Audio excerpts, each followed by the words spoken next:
Assalamualaikum warahmatullahi ta'ala wabarakatuh. Alhamdulillah tuan-tuan, berjumpa lagi kita di channel Malaysian Respond. Ini kali topik berat sikit lah, sebab walaupun ini sekadar teori, tapi orang cakap ada logiknya. Ini berkenaan dengan senario politik Malaysia pada masa kini, yang kelihatannya terutama yang menyentuh tentang politik orang-orang Melayu agak berpecah belah. Tapi perpecahan ini tuan-tuan, kalau kita dasari secara halus, seolah-olah ada dakyah yang memecah belahkannya.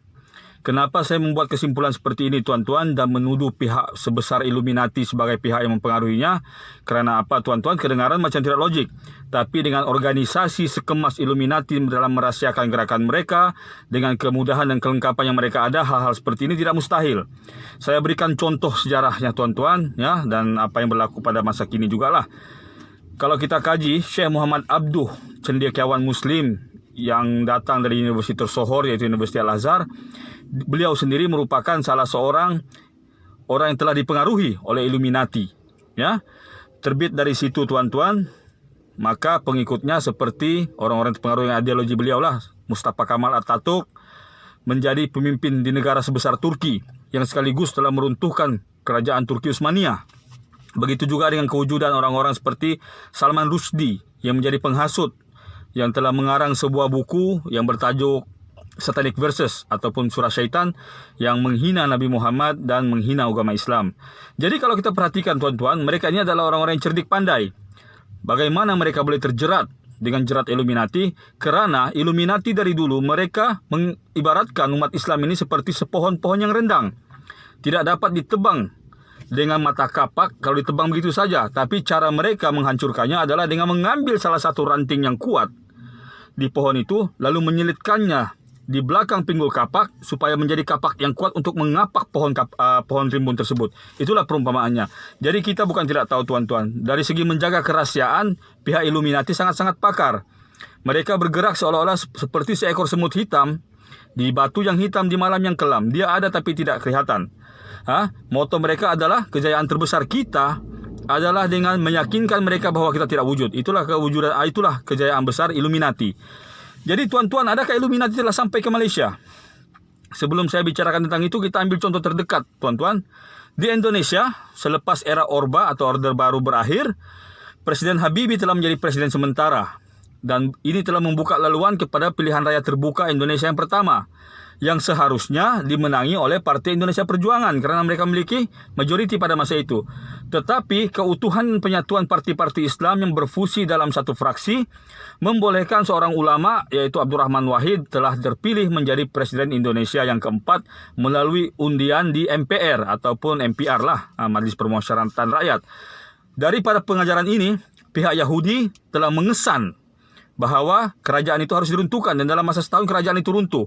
Setelah kerajaan itu runtuh, silih berganti, beberapa cerdik pandai di Indonesia telah mulai dipengaruhi. Kerana Yahudi memang dari dulu, perang yang mereka lancarkan ke atas umat Islam sentiasa ada dua. Pertama, serangan secara langsung, seperti yang berlaku di Timur Tengah sekarang, yang berlaku di Palestin, yang berlaku semasa perang Arab Israel 48 dan 67, itu serangan secara langsung. Tapi serangan mereka yang lebih fatal adalah serangan yang menyerang minda.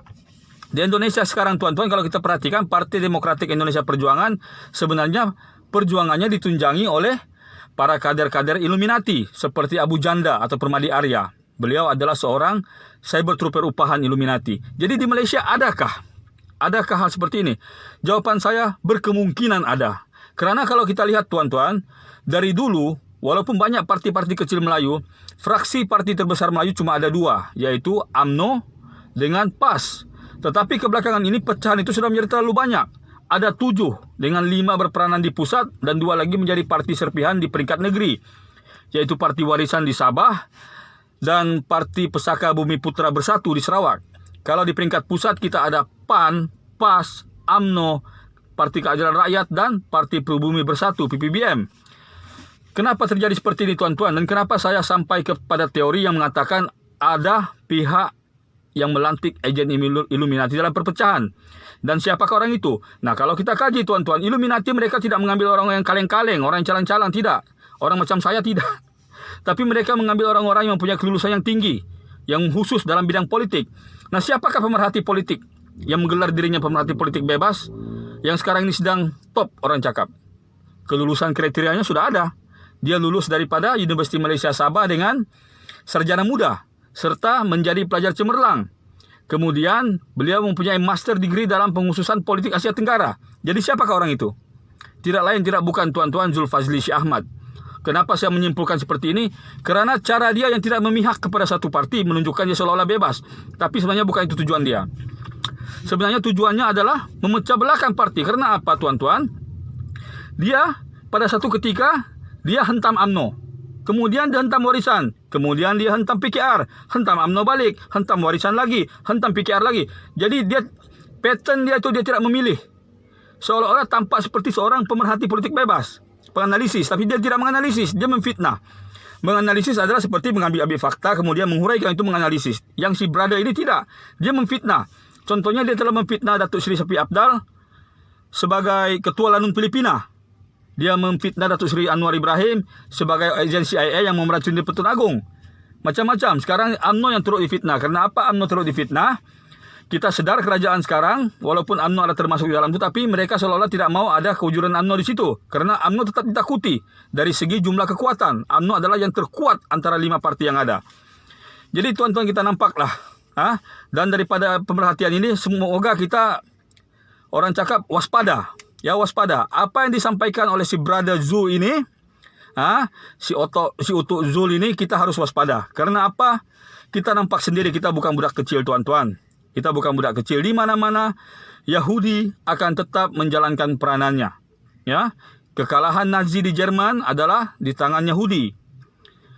Peperangan Dunia Kedua dan pertama adalah idea Yahudi. Semua idea mereka. Semua hal-hal besar daripada mereka.